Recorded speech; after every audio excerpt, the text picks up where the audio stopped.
இன்றைக்கி நம்ம பச்சை பட்டாணி சுண்டல் எப்படி பண்ணலான்னு பார்க்கலாம். இது ஃப்ரோசன் பட்டாணி இல்லை, கடையில் இருக்கக்கூடிய காஞ்ச பட்டாணி தான். ஓவர் நைட் ஊற வச்சுருக்கேன். நல்லா வேக வச்சுட்டேன், தண்ணி ஊற்றி நல்லா வெந்தாச்சு. இப்போ சுண்டல் பண்ணலாம். ஒரு ஸ்பூன் எண்ணெய் விட்டுக்கலாம், ஒரு ஸ்பூன் உளுத்தம்பருப்பு, ஒரு ஸ்பூன் கடுகு போட்டுக்கலாம், ஒரு காஞ்ச மிளகாய் கிள்ளி போட்டுக்கலாம்,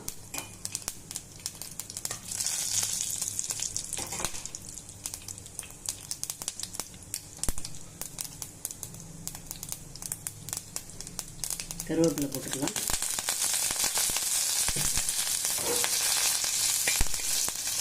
வேக வச்ச பட்டாணி போட்டுக்கலாம்,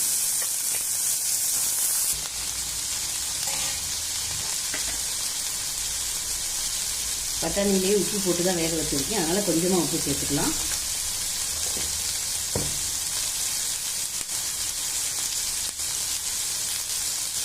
கடலைப்பருப்பு, தனியா, மிளகாய் வறுத்து பவுட்ரு பண்ணது ஒரு ஸ்பூன் போட்டுக்கலாம்.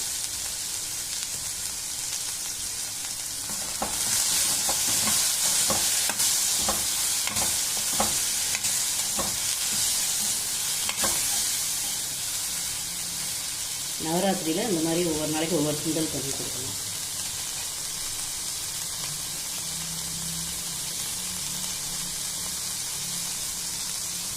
ரெண்டு ஸ்பூன் தேங்காய் துருவல் போட்டுக்கலாம்.